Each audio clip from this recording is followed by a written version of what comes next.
E aí, como vocês estão? Estão se cuidando? Continuamos com o nosso assunto de subtração. Vamos ver aqui a nossa sentença, que nem nós vimos na nossa última aula, não é isso? E depois nós vamos ver uma outra forma de fazer a subtração. Dessa vez nós vamos ver a subtração com recurso. Mas vamos dar uma relembrada aqui. Olha só, nós vimos já os termos da subtração, não foi isso? Vimos que nós temos o minuendo, o subtraindo, o resto ou diferença.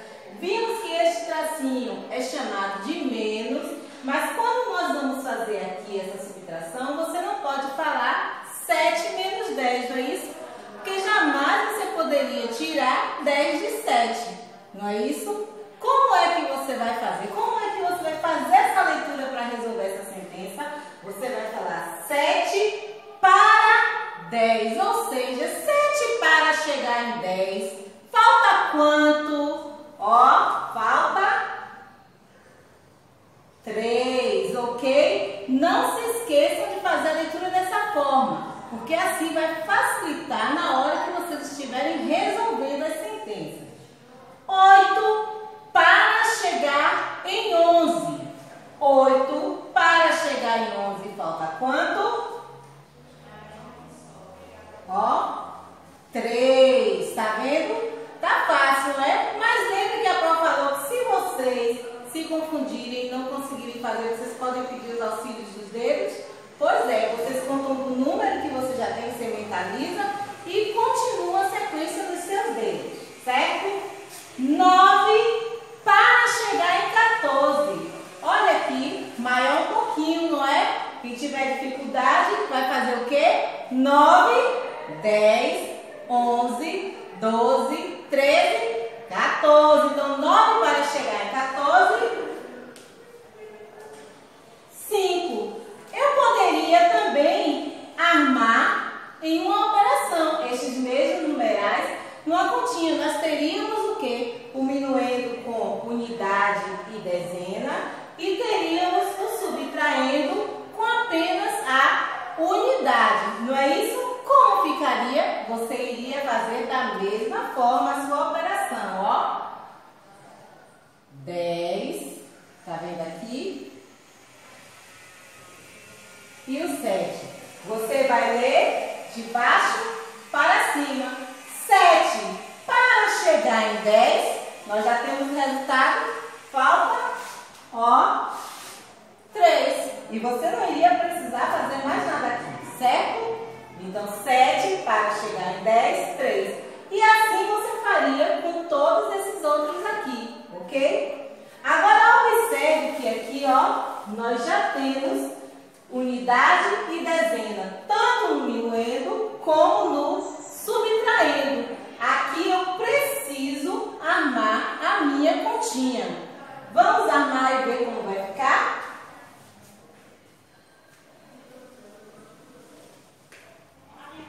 Temos aqui, ó, 28 menos 19.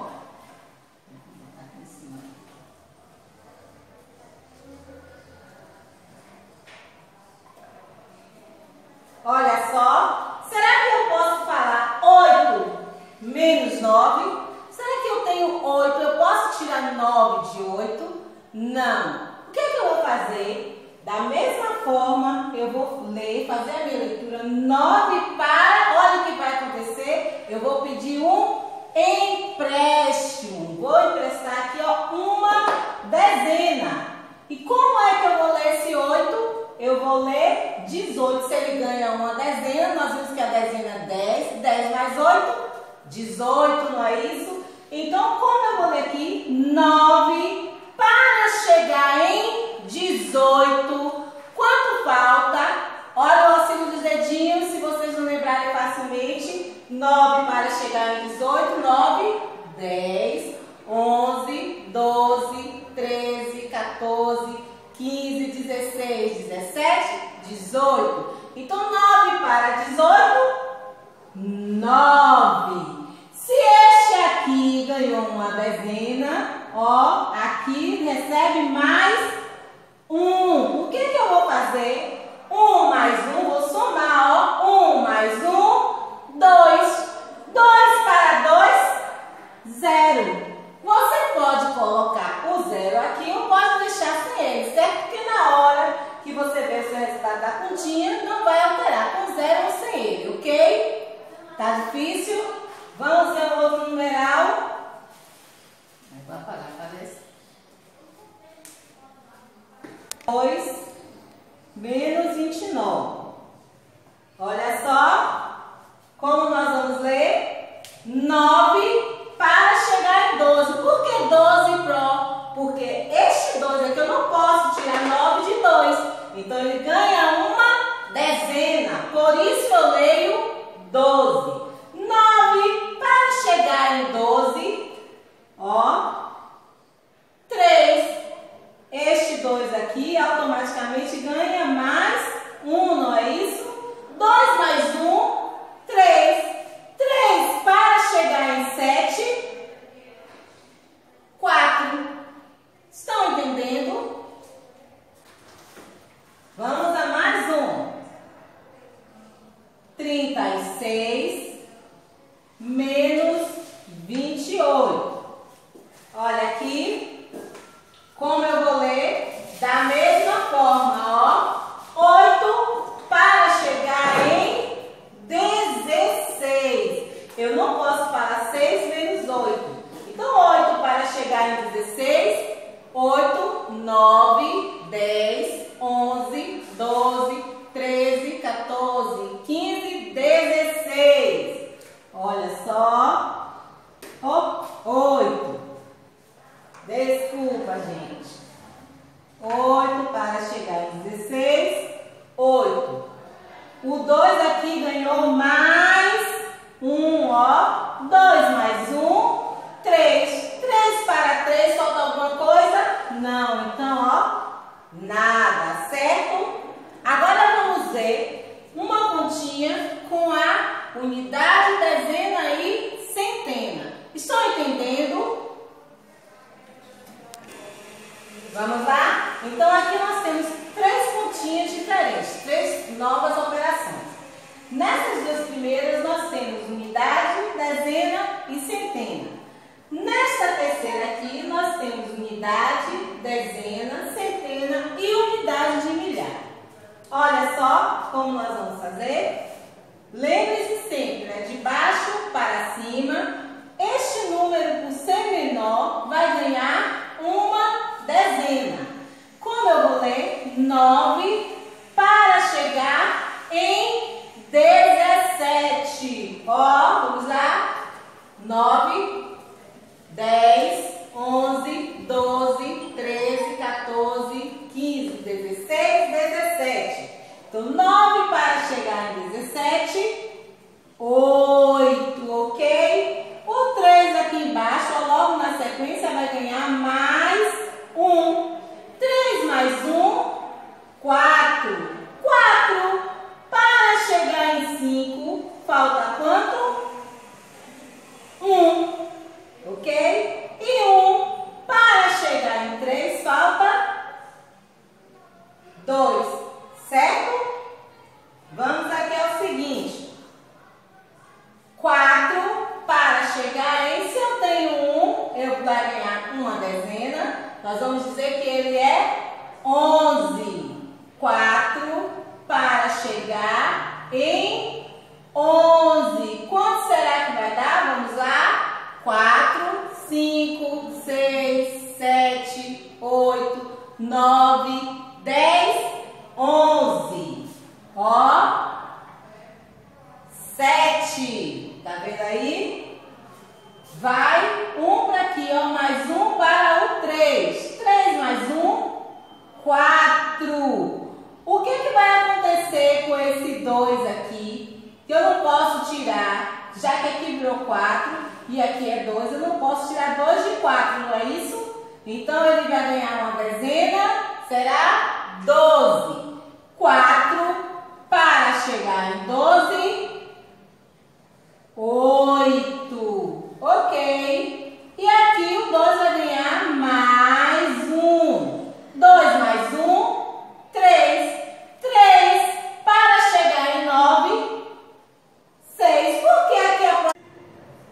Ok? Então, viram aí? Terminamos a nossa né? Então, ó, 2 para chegar em 3 para chegar em 9, desculpa, porque que nós ganhamos mais um, ó, tá vendo? 3 para chegar em 9, 6, ok?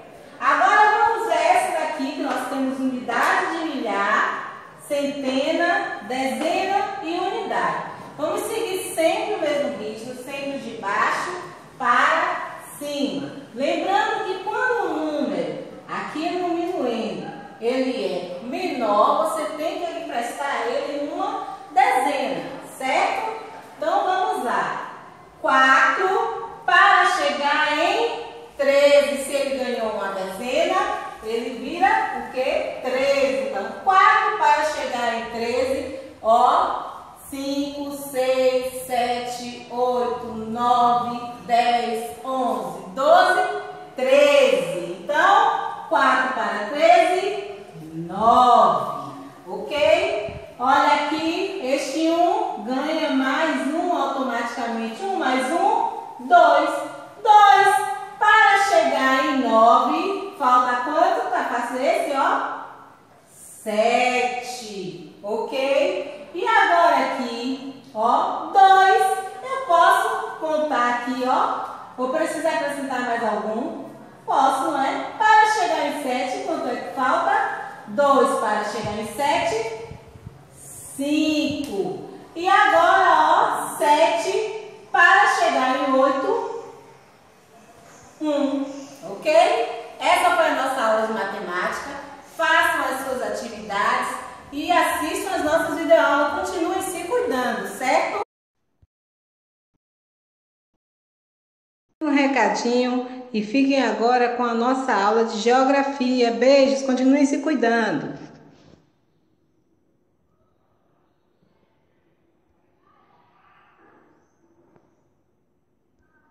E aí, turma, vamos à nossa aula de geografia. Essa está assim, viu? Fresquinha, saindo do forno. Nossa primeira aula de geografia da segunda unidade. Conteúdo novo, falando sobre o relevo. E o que seria relevo? Observaram bem aquela imagem que a Pro colocou ali logo na primeira folha do nosso slide?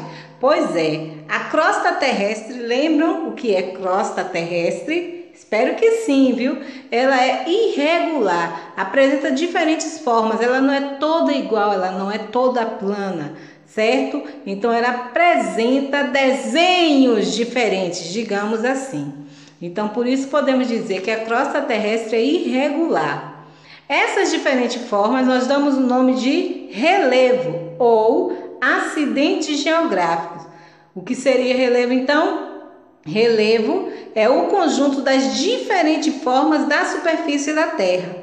O relevo está classificado de acordo com a sua variação de nível, porque há algumas formas de relevos que são mais altas, outras que são muito baixas, certo?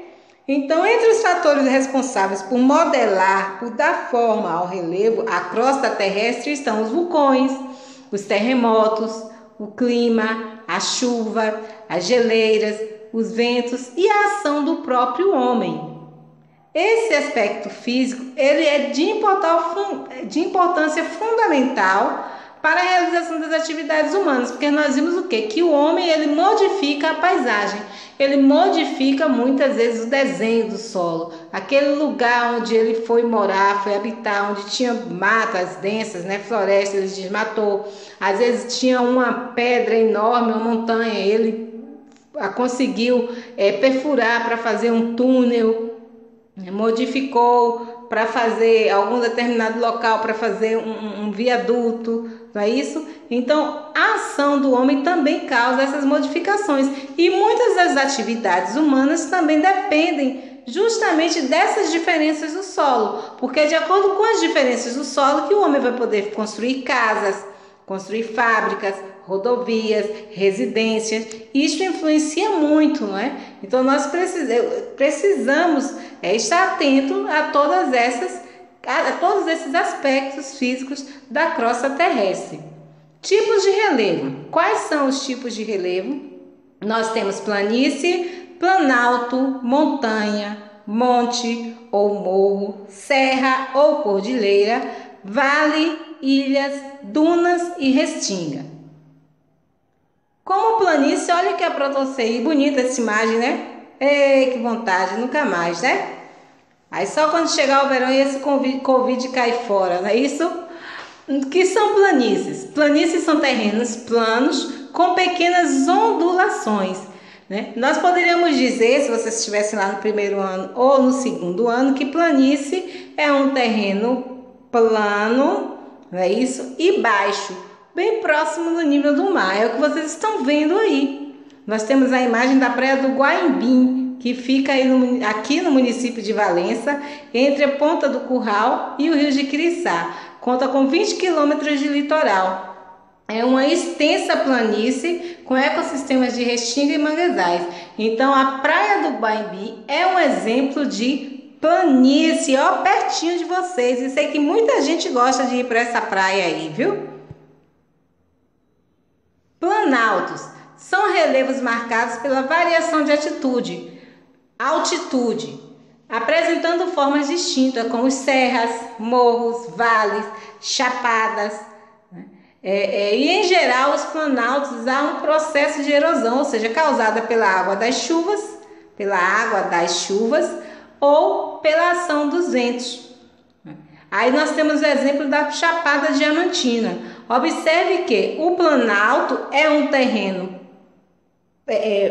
plano em uma determinada parte, às vezes geralmente na parte mais elevada, no topo, e alto, né? Porque por isso recebe o nome de planalto, porque em algumas partes ele vai apresentar essa característica, ser plano e ser bastante elevado. Mas observe que ele tem formas distintas, ou seja, diferentes. Aparece quase todas as outras formas de relevo no planalto. Na Chapada Diamantina nós podemos presenciar isso.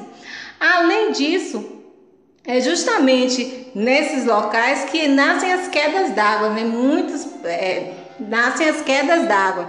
E nós podemos perceber e ver quem gosta de fazer esses passeios, trilhas ecológicas, né? Porque além de tudo é um local onde você pode perceber muito essa questão da natureza, dos rios, nascentes de rios, da vegetação. E muitas pessoas gostam de fazer esses tipos de passeio. Montanhas são grandes elevações de terra, grandes elevações da crosta terrestre, da superfície terrestre, sendo consequências de atividades vulcânicas e terremotos. Esse tipo de relevo apresenta um terreno bastante acidentado. Exatamente. Nós chamamos de, olha aqui, um exemplo de montanha. Observe que é diferente do planalto, tá vendo? Acidentado é justamente isso, essas ondulações que vão variando muito, tá vendo? A parte mais alta de uma montanha chama-se cume ou pico e a parte mais baixa da montanha chama-se base ou sopé.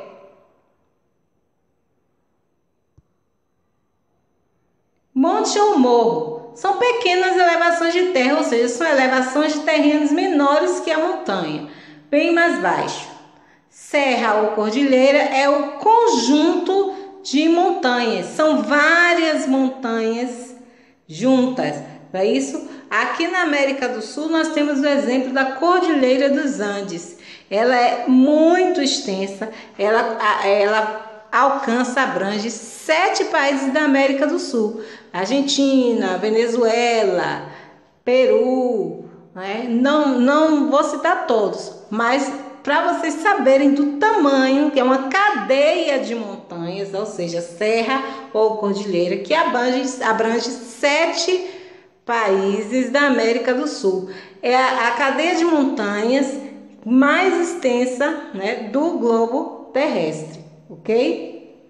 Vale é um terreno que fica entre as montanhas, montes ou morros. Se fica entre, eu digo que está no quê? No meio, não é? Você tem as elevações, montes, montanhas, morros, e logo abaixo você encontra como se fosse uma trilha, né? Um vale, né? Tem muita vegetação rasteira, às vezes tem vegetações também altas, não é isso? Ilha. Fácil, ilhas, né? Acho que todo mundo sabe o que é ilha aí, né? Ilha, uma porção de terra cercada de água por todos os lados. As ilhas podem ser, temos dois tipos, marítimas ou fluviais. Marítimas, claro, né? São as ilhas que estão banhadas pelas águas do mar, cercada pela água do mar. E fluviais são as ilhas cercadas pelas águas dos rios. Dunas são montes ou colunas de areia que se acumulam pela ação do vento. Às vezes tem, por exemplo, se não me engano, é Fortaleza ou no Rio Grande do Norte, né? Que sempre passa na televisão, às vezes alguns filmes, as pessoas, na Fortaleza mesmo, no Ceará, que fazem aqueles passeios de buggy, né? Aquele carro que tem cara de jipe, mas não é, mais baixinho, todo aberto, e as pessoas passam naquele monte de areia. Pois é, então aquilo ali são dunas. E elas se acumulam, formam essas elevações pela ação do vento. Restinga é uma área próxima ao mar, formada por um banco de areia. Ok? As restingas possuem vegetação adaptadas para o local, sendo composta principalmente por plantas rasteiras, que dão flores frágeis, galhos retorcidos e secos. Ali na praia do Guaimbim tem uma parte da praia que eu fui uma vez, conheci, que é chamada de, acho que Praia do Pinheiro. Tem muitos, não sei se é eucalipto, alguma coisa assim, é pinheiro mesmo. Eu não prestei atenção na planta direito, não perguntei também porque tinha esse nome, né? E quando você olha na parte até chegar na areia da praia, tem uma parte dela que tem justamente isso, essa vegetação rasteira, né? Com as florzinhas pequenininhas, né, de várias cores e que são muito sensíveis, galhos secos, alguns têm muitos espinhos, né? Então isso aí é um tipo de vegetação característico das restingas. Então também se faz presente naquela região ali da praia do Guaimbim, onde nós temos como um exemplo de península. Aqui abaixo a Pro colocou um desenho com as formas de relevo, né? Aí vocês estão vendo os nomes, identificando cada um deles, ok? Montanha, planalto, planície, serra, ilha. Fiquem atentos, estudem e não se esqueçam, continuem se cuidando.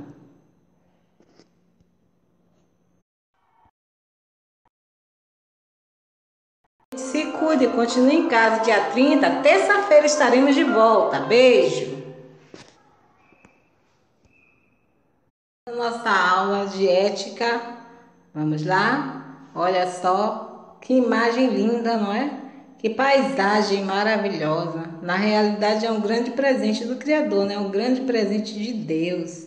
Exatamente. Na nossa última aula nós falamos do meio ambiente, não é isso? E não deixa de ser diferente. Continuaremos a falar, só que de uma maneira diferente, porque nós vamos falar da natureza. Perceberam aquela imagem, né, no início do nosso slide? Pois é, se nós parássemos, tirássemos um tempo para observar a natureza, ao respirar fundo, né, o ar puro, e sentir, né, a tranquilidade que nós podemos observar a criação, aprenderíamos muito. Claro, a natureza ela é organizada e perfeita, não é isso? São inúmeras cores, formas e movimentos. Nós, seres humanos, dependemos da natureza para a nossa sobrevivência, não é isso? Dependemos da água, do sol, dependemos do ar, dos vegetais, dos animais, do solo. Então, fazemos parte da natureza e dependemos, né, da natureza para viver. Desequilíbrio ecológico. Nós já falamos, né? E vocês com certeza percebem ou ouvem constantemente se falar, principalmente na televisão, do desequilíbrio ecológico. E nós já falamos isso. O que é desequilíbrio? É o descontrole da natureza, né? Algo que está fora do lugar. Por quê? Por causa da agressão do próprio homem à natureza. A gente observa que o homem tem modificado a natureza e tem, com as transformações que ele faz, né, prejudicado muito a atmosfera, né, que é o ar que nós respiramos, a camada de ar que protege a terra, prejudicado os rios, prejudicado o solo, não é isso? Então, o que é que isso faz? Quando algo fica fora de lugar, quando a agressão está muito grande, ocorrem chuvas repentinas, calor muito intenso, muito forte, doenças que só existiam nas matas e nas florestas, como por exemplo a febre amarela. Hoje em dia nós já estamos mais sujeitos. A gente percebe que o mosquito da dengue, não é isso? O Aedes aegypti, ele pode transmitir a febre amarela se ele picar uma pessoa que esteja com essa doença. Inundações, secas, derretimento da calota polar, exatamente. Então, olhe quantas coisas o desequilíbrio ecológico faz. A gente percebe que as estações do ano não são mais bem definidas, não é isso? Então, tudo isso acontece por causa da agressão do homem à natureza. Toda a ação do ser humano, como eu já falei, prejudica a natureza. As queimadas poluem a atmosfera, o lixo descartado em lugares impróprios vão parar nos rios, nos mares e oceanos.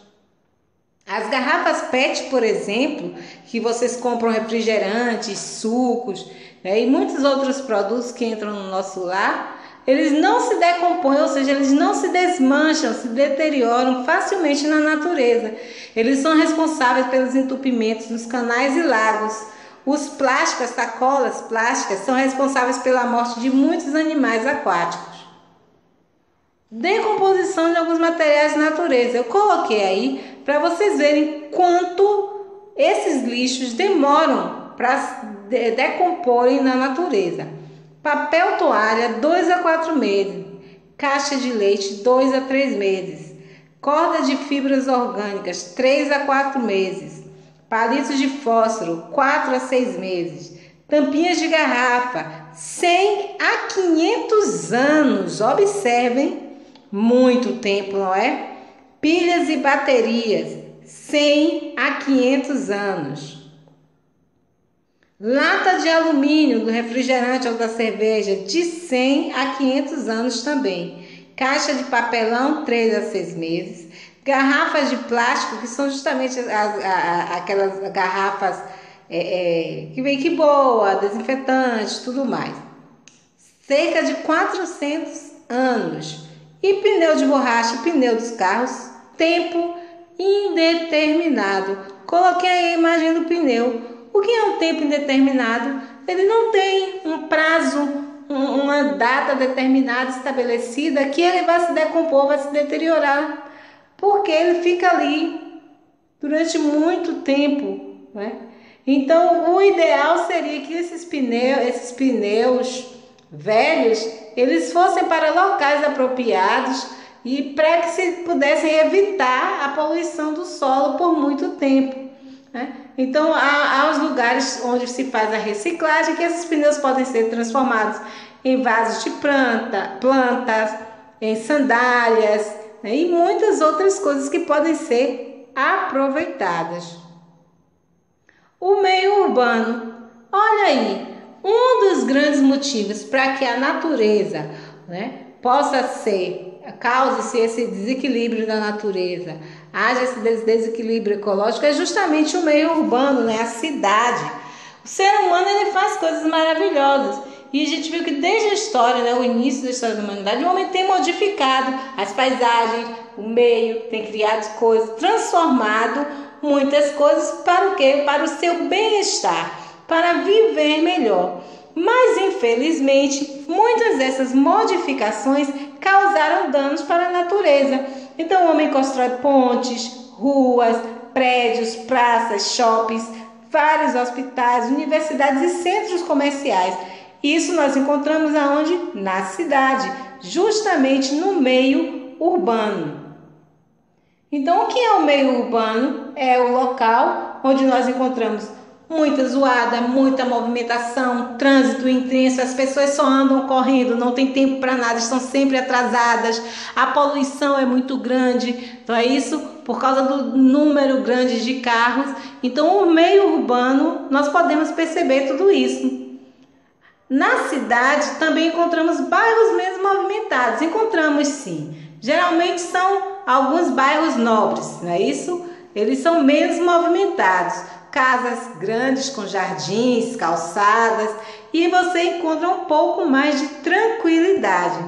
Mas também nas cidades grandes nós encontramos casas pequenas e pobres, em bairros mais afastados do centro, dos quais são chamados de favela ou periferia, que é onde moram justamente as pessoas que são da classe mais baixa da sociedade, menos favorecidas ou pobres, como foi citado aí. O ambiente urbano é apropriado, é o local mais indicado para quem quer estudar e preparar-se para uma profissão. É o lugar onde encontramos muitos conhecimentos. Geralmente as pessoas que moram na zona rural, alguns jovens, têm sempre esse desejo de viajar para a cidade, de conhecer a cidade, para trabalhar, para estudar, para tentar levar uma vida diferente da vida do campo. Não é isso? Porque acha encantador, fascinante, não é isso? A população na zona urbana, no meio urbano, é mais extensa do que a população do campo. E como eu já falei aqui, né, a quantidade de carros é muito grande. Isso faz com que a poluição atinja níveis altíssimos. A gente viu que o ar fica extremamente poluído, lugar muito barulhento. Então, infelizmente, relacionar a natureza com o meio urbano é um pouco complicado, não é? Por quê? Porque todos os benefícios que o homem aproveita, muitas vezes acaba agredindo a natureza. Olha só, vem aí o nosso diário, ó, atividade no livro de matemática, página 81 e 82, atividade no livro de geografia, página 34, 35 e 36, leitura no livro de ética, página 41 e 42, e atividade no livro de ética, página 43, 47 e 48. Beijos, se cuidem. Façam as nossas atividades com bastante calma, com bastante atenção. Não precisa correr. Caprichem, viu?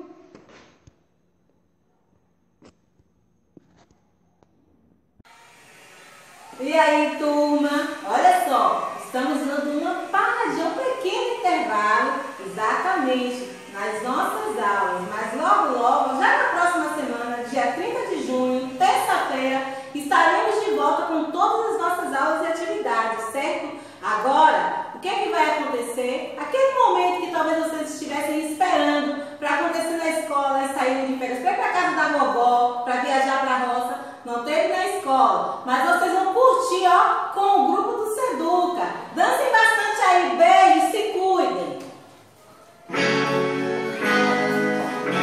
Tem alguém com saudade de forró aí?